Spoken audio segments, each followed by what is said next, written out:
بسم اللہ الرحمن الرحیم۔ السلام علیکم ناظرین، آج ہم آپ کو سیلری یعنی تنخواہ کے متعلق انتہائی دلچسپ حقائق بتائیں گے۔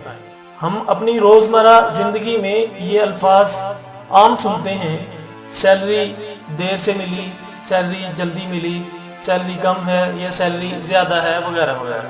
لیکن کیا آپ کو اس لفظ سیلری کی حقیقت کا پتہ ہے کہ یہ کیا ہے؟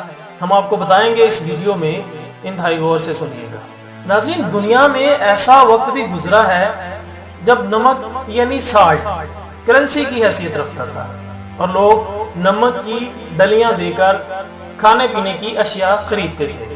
اس دور میں نمک اس قدر اہمیت رکھتا تھا کہ چین کے بادشاہ ہیسائیوں نے 2200 قبل مسیح میں نمک پر باقاعدہ ٹیکس عائد کر دیا تھا۔ یونان کے تاجر نمک کے عوض غلاموں کی تجارت کرتے تھے۔ اسی طرح ناظرین، روم کا عظیم بادشاہ جولیس سیزر اپنے فوجیوں کو نمک کی شکل میں تنخواہ دیتا تھا، جبکہ ہندوستان میں نمک کے بدلے میں ہاتھی بیچے اور خریدے جاتے تھے۔ ہم لوگ انگلش میں تنخواہ کو سیلری کہتے ہیں۔ اس لفظ سیلری کا نمک کے ساتھ بہت گہرا تعلق ہے۔ ناظرین، لاطینی زبان میں نمک کو سیل کہا جاتا ہے۔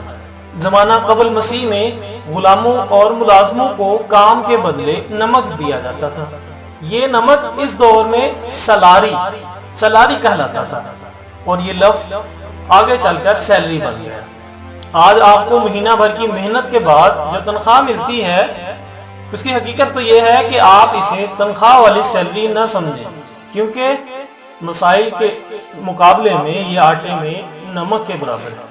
امید کرتے ہیں آپ کو یہ دلچسپ ویڈیو پسند آئی ہوگی۔ ہمارا چینل سبسکرائب کریں اور اس طرح کی اور بھی بہت ساری ویڈیوز ہم آپ کے لیے لاتے رہیں گے۔ آپ سب کا بہت شکریہ۔ اللہ حافظ۔